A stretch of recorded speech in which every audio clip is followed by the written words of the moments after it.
Ya nos acompaña a la mesa de los desayunos Albert Rivera, presidente de Ciudadanos. Buenos días. ¿Qué tal? Buenos días. ¿Cómo está? Pues bien, aguantando aquí como muchos el catarro, pero... ¿Catarro, sí? Bueno, un poquito. Pues aconsejan silencio para... Pues conmigo lo tienen complicado. ¿Le ha dado tiempo a pasarse ya por el Mobile World Congress y cacharrear allí un rato y verlos? Pues voy mañana. El año pasado también estuve, la verdad que se te hace corto porque es una maravilla aquello. Es como meterte en el futuro un tiempo. Y aparte, bueno, evidentemente lo que supone para Barcelona y para España, ¿no?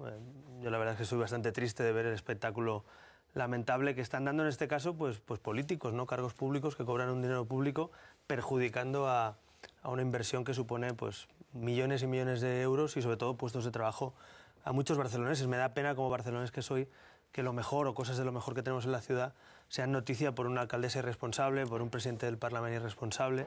Y menos mal, que aunque a algunos les moleste, menos mal que el rey, pues por lo menos el jefe de Estado sí que está siempre apoyando a Barcelona.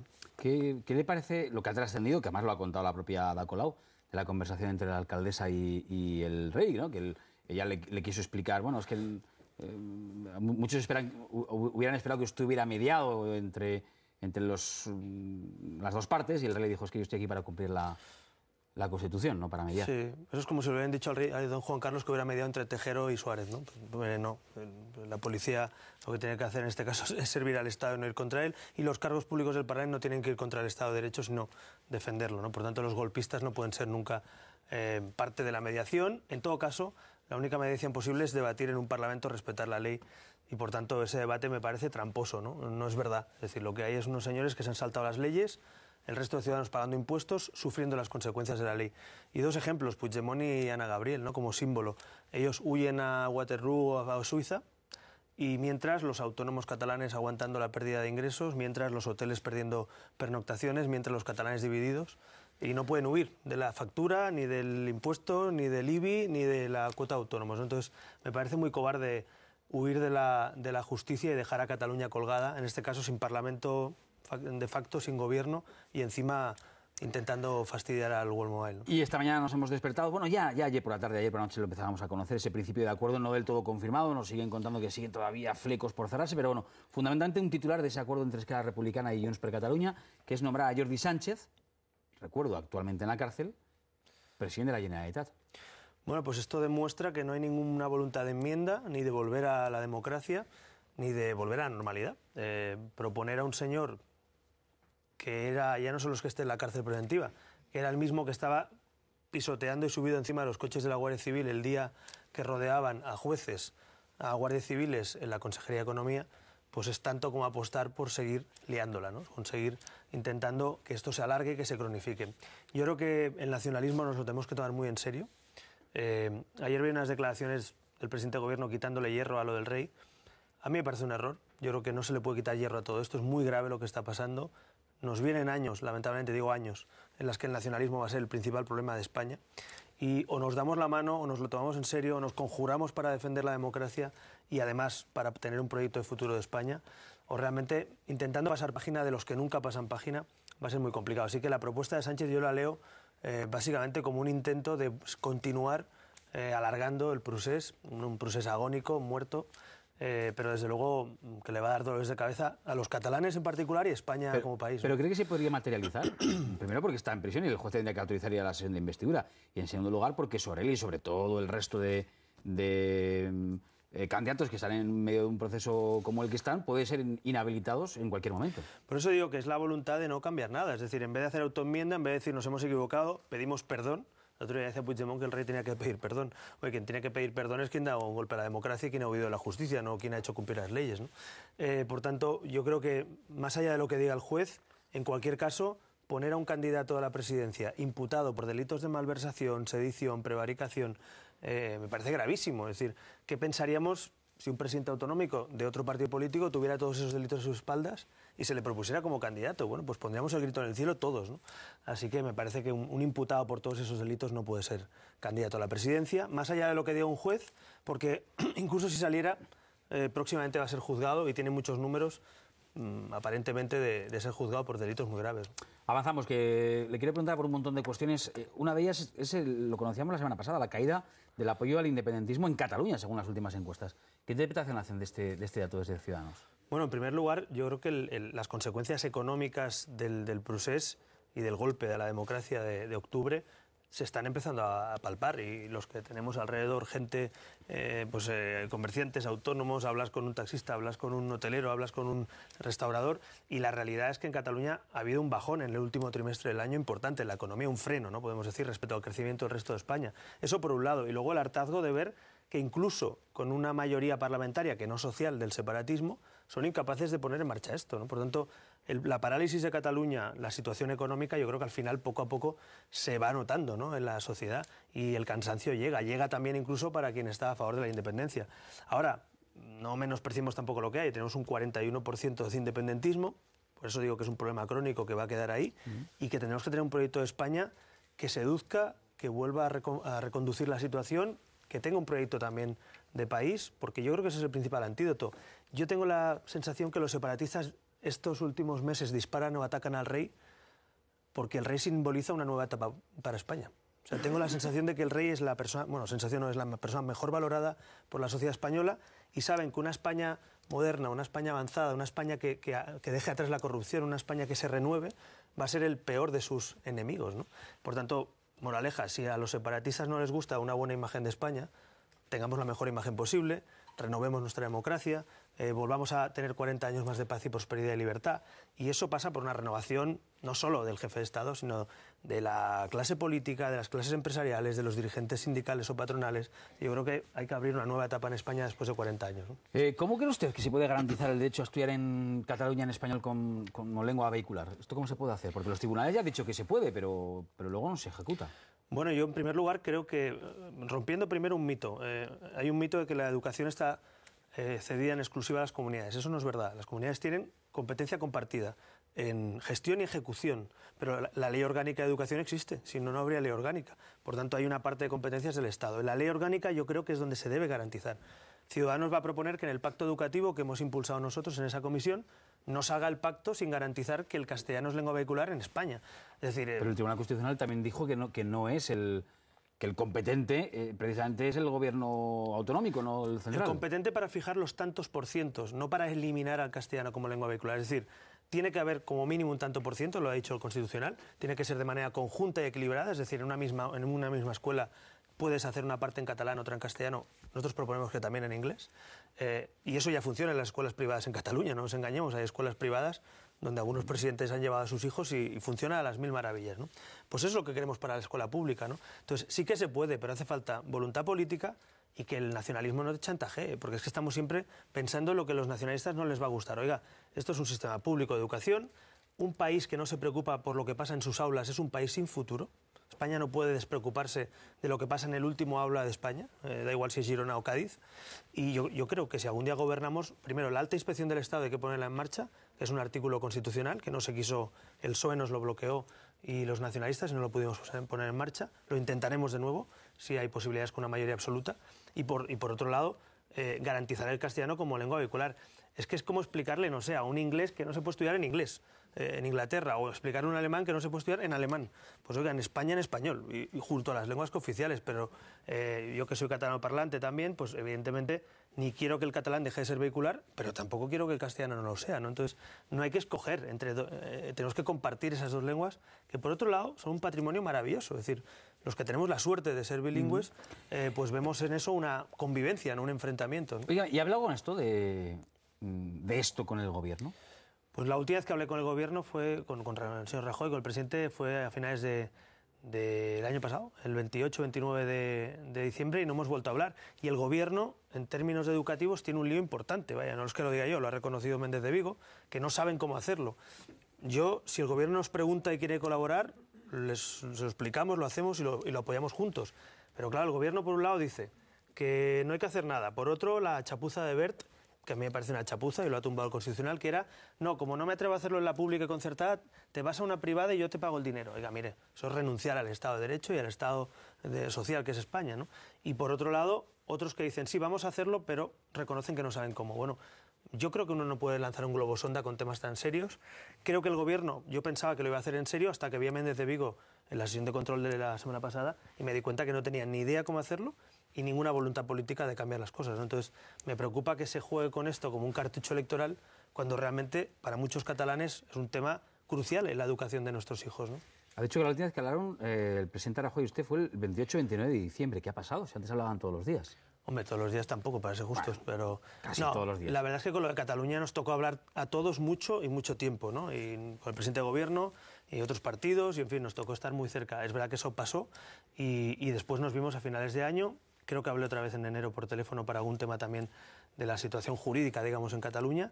Pero es verdad que el Partido Popular, desde que fracasó en Cataluña y en las encuestas Ciudadanos les ha pasado, o les hemos pasado, pues están muy nerviosos. Parece que el enemigo de España ya no es la corrupción, ni el paro, ni el separatismo, es Ciudadanos, ¿no?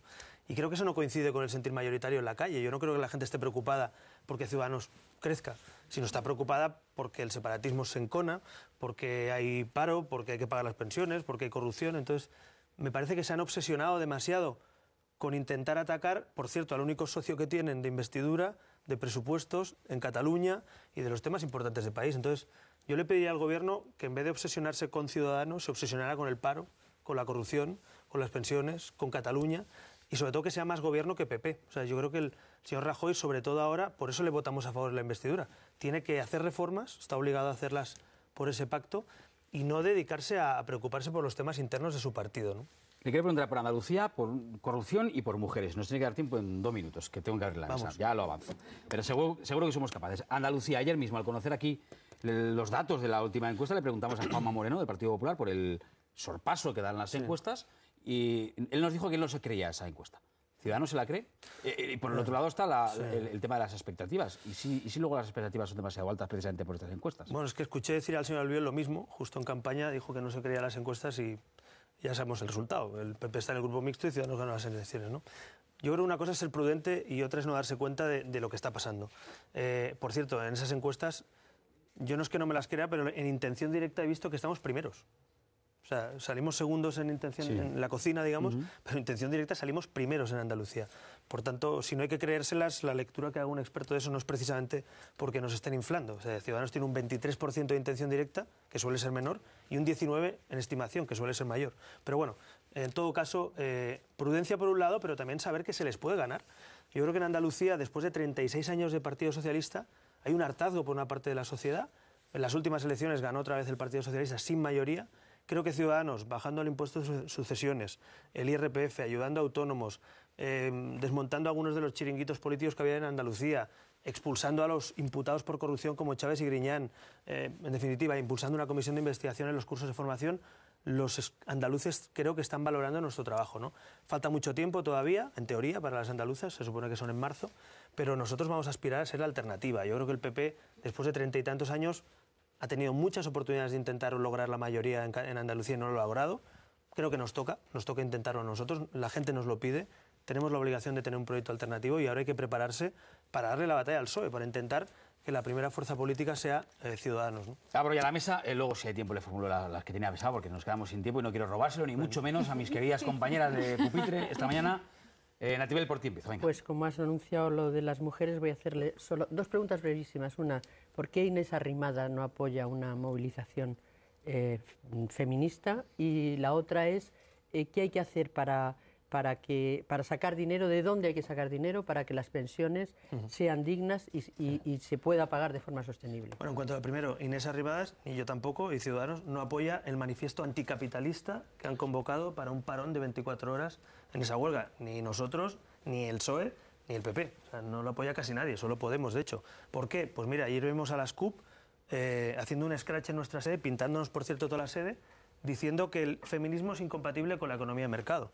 Pues mire, yo creo que el feminismo es libertad, el feminismo es igualdad de oportunidades y eso es una sociedad como la española, no una sociedad comunista o separatista. Entonces, nosotros lo que no coincidimos es con el manifiesto. Ciudadanos va a estar en las manifestaciones que convocan los sindicatos. Vamos a estar apoyando como cada año, pero para luchar contra la brecha salarial, para luchar por la igualdad de oportunidades, pero no porque seamos anticapitalistas o comunistas. Entonces, confundir el anticapitalismo con el feminismo es no tener ni idea del origen del feminismo, que viene precisamente por la lucha por la libertad, por el sufragio universal, por la defensa de los derechos laborales. Entonces, Yo no estoy de acuerdo con eso, Inés tampoco es la portavoz de nuestro grupo, pero creo que hay muchos españoles que tampoco, es decir, no creo que sea exclusiva de Ciudadanos. Pensiones. Yo creo que estamos en un debate maniqueísta y engañoso. Debatir si tienen que subir 1 euro o 6 euros las pensiones, primero, es ridículo, la verdad, para la situación que tenemos económica. Después, es no reconocer la heroicidad que han hecho muchos pensionistas en la crisis, aguantando a sus familias. Pero tercero, es no decirle la verdad a los españoles. Con esta natalidad de 1,3, 1,4 hijos y con precariedad laboral sin mayores cotizaciones y empleo digno, no pagamos nuestras pensiones, vamos a hablar claro. Entonces, a mí lo que me alucina es que el PP y el PSOE se batallen por 1 euro o 6 euros y no digan la verdad, que es, hay un agujero tremendo, hay que cambiar el modelo laboral. Nosotros hemos presentado hoy precisamente un cambio para que no se precarice el empleo y hay que ayudar a la natalidad, que nunca se habla de ello. Guarderías, permisos de paternidad, incentivos fiscales a quien tenga hijos. ¿Cómo vamos a incrementar eso sin cambiar todo eso? Entonces, me parece que es uno de los mayores retos que tiene España, con una población tan envejecida, y a mí me gustaría llegar a un acuerdo con el PP y el PSOE, pero de verdad, hablando de natalidad, hablando de precariedad laboral, pelearnos por si es 1,5 euro a mí me parece que es un insulto en ese sentido, ¿no? Por lo tanto, yo creo que el debate de verdad en el Pacto Toledo tiene que ser precariedad laboral, natalidad y reformas, no parches, ¿no?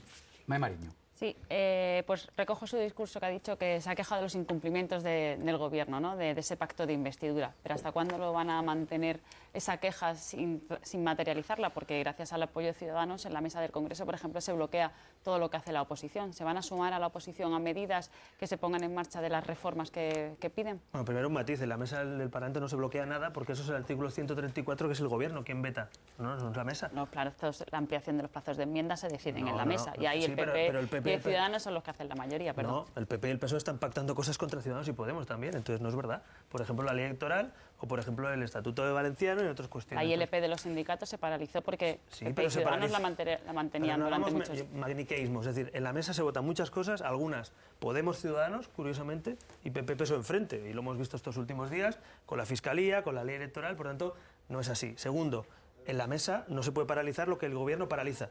El señor Zapatero paralizó 27 proyectos de ley porque no tenían presupuesto al lado. Y lo hizo el PSOE. Lo que no vale es hacerlo en la oposición y en el Gobierno decir lo contrario. El señor Rajoy, por cierto, quería subir las pensiones y la paralizó el señor Zapatero porque no tenía presupuesto. Entonces, ¿a qué estamos jugando el PP y el PSOE? ¿A engañar a la gente? Mire, digamos la verdad, si no hay dinero, no hay dinero. Pero lo que tú no puedes es, cuando lo hace el Gobierno, va contra los jubilados y cuando lo hago yo, voy con los jubilados. Yo creo que es lo mismo, están engañando a la gente. Entonces, yo no comparto esa forma de política. Yo estoy en la oposición con 32 escaños. Podía sumarme a subir las pensiones, a subir la renta mínima, a subirlo todo. Pero creo que si quiero ser presidente de Gobierno, tengo que poder mirar a los ojos a los españoles y no decirle mentiras, ¿no? Entonces, yo no voy a jugar a ese tipo de juegos por estar en la oposición y aprovechar la situación. Y finalmente, en el tema de incumplimientos, el Gobierno tiene una oportunidad de poner fin a esta situación de incumplimientos, que son los presupuestos generales del Estado. Si Montoro, como ha dicho, a finales de marzo, principios de abril en el Congreso, trae los presupuestos y tiene bajada de IRPF, equiparación salarial de los policías, 0,3 años de las guarderías o permisos de paternidad y no tiene ningún imputado sentado en el Senado o en el Congreso, nosotros daremos luz verde a los presupuestos. Pero si el Gobierno no cumple lo que ya ha acordado con Ciudadanos, pues no habrá presupuestos, por lo menos con nuestro apoyo. Yo creo que ese es el punto en el que se va a decidir si el Gobierno lo que está es tensando para atacar a Ciudadanos o realmente está pensando en España. Entonces yo espero que piensen en España, porque yo creo que son unos buenos presupuestos los que pueden venir, ¿no? Alejandra Clemens quería formular una pregunta, además... Brevísima, para no hacerte directa, sufrir. Venga, voy a hacer dos muy cortitas, que da el señor Rivera. Entonces, pero son la misma, son Venga, una no de pasado y otra de futuro. Es decir, el Partido Popular es su socio, aunque a veces viendo cosas que vemos, como la semana pasada en el Senado, parecen más otra cosa que socios, pero es su socio de legislatura. ¿Volvería a firmar ese pacto, eso mirando al pasado y mirando al futuro? ¿Entraría a formar parte de un gobierno con el Partido Popular? Porque hay encuestas que les dan a ambos la mayoría absoluta si se unen los dos partidos. Yo creo que, y lo he pensado varias veces y me lo han preguntado varias veces, ¿no? Pues, pertinente la pregunta. Yo creo que fue muy difícil tomar la decisión de apoyar a un gobierno que no era nuestro, apoyar a un presidente en el que no confiaba, se lo dije en la tribuna, no estoy diciendo nada que no le dijera al señor Rajoy en la tribuna, pero creo que era lo correcto a pesar de lo difícil. O sea, España no puede ir a unas terceras elecciones, que se nos olvida muy pronto, pero estamos bloqueados, país paralizado, sin presupuestos, Europa apretando también con los presupuestos y una situación insostenible. Entonces, creo que fue bueno que desbloqueáramos la situación. Por cierto, el PSOE también tuvo que abstenerse para que eso pasara, pero si usted me pregunta cómo hace el balance del mes, año y medio que llevamos, Yo creo que el PP en alguna materia económica sí que ha ido cumpliendo los presupuestos anteriores, pero en temas de regeneración, de reforma electoral, de reforma de la Fiscalía, de lucha contra la corrupción, es un partido profundamente inmovilista. Por el propio presidente, que es continuista en segundo mandato, y por su visión de la situación política. Entonces, ¿lo volvería a firmar en aquellas condiciones para que España se desbloqueara? Sí. Creo que se puede hacer mucho más y que el gobierno está siendo poco reformista. También. Creo que hay mucho recorrido por delante, ¿no? ¿Y entraría a formar parte de un gobierno? Bueno, visto lo visto, creo que hicimos bien de no entrar en el gobierno, porque este es un gobierno profundamente judicializado por los casos de corrupción. Hoy hemos visto otra vez la portada, creo que de la ABC, hablando nuevamente de corrupción. Es un gobierno que está en los tribunales prácticamente más tiempo que en el BOE, para entendernos, y creo que hicimos bien de no entrar en ese momento. Otra cosa es que en un futuro yo creo que España tiene que ser un país que normalice los gobiernos de pacto o de coalición, porque no nos va a quedar otra con el mapa político que tenemos, ¿no? Leonor. Y Jordi Cañas dejó el Parlament porque estaba imputado, pero ahora ha sido absuelto. ¿Le van a recuperarlo en Ciudadanos y con qué cargo? Bueno, ya está recuperado y además no era un caso de corrupción, y eso también dice mucho del señor Cañas, que dejó un paso al lado con un tema privado que no tiene nada que ver con un partido político. Yo, como compañero y amigo, pues estoy contento de que se haya demostrado su inocencia y ya se puede incorporar. En Ciudadanos hacemos primarias y, por tanto, pues son las listas y los militantes los que escogen, ¿no? Pero en todo caso, yo quiero reconocer aquí pues ese paso que dio a un lado, cosa que no hace mucha gente, y en este caso, en un caso que no era ni de corrupción política, era un tema fiscal de una empresa en la que había trabajado y se ha demostrado que no tenía ninguna culpa. Es verdad que ha estado 4 años enganchado con un asunto que no tenía nada que ver con la política, pero por supuesto que contamos con Jordi y con mucha otra gente. Es decir, este partido ha crecido mucho, hay mucha gente, pero sin duda Jordi Cañas es un activo, es una persona también con la que contamos, ¿no? Pero lo de Jordi Cañas, rápidamente, pero ¿no le hace replantearse que quizá, como reclama, por ejemplo, el Partido Popular, el momento de pedirle a un político que dé un paso al lado es ya con una sentencia firme? Mira, precisamente para que no ocurra lo que le ha ocurrido a Jordi Cañas. Jordi Cañas, en unas declaraciones otro día ejemplares, y decía que él creía que las personas que están en un proceso penal tienen que apartarse de la política. Lo dice él, que está fastidiado con 4 años de espera y que no era un caso de corrupción. Pues yo creo que la respuesta es esa. Es decir, dentro de la política, mientras estés en un proceso penal por corrupción política, creo que es mucho mejor no extender la sospecha sobre todo a un grupo parlamentario o una institución, ¿no? Entonces, te puedes separar y todo volver. La prueba es que Jordi puede volver a la política porque hizo lo que seguramente muchos otros no hacen, que es enrocarse y quedarse en el escaño, ¿no? Pues hemos apurado al máximo, más no se puede. Ahí tenemos la cámara en la que le voy a pedir, como siempre, que nos deje la firma cuando la tenga a la altura deseada, y vemos ahí la rúbrica, la firma de Albert Rivera, presidente de Ciudadanos, que ha venido hoy a desayunar con nosotros en el penúltimo día del mes de febrero.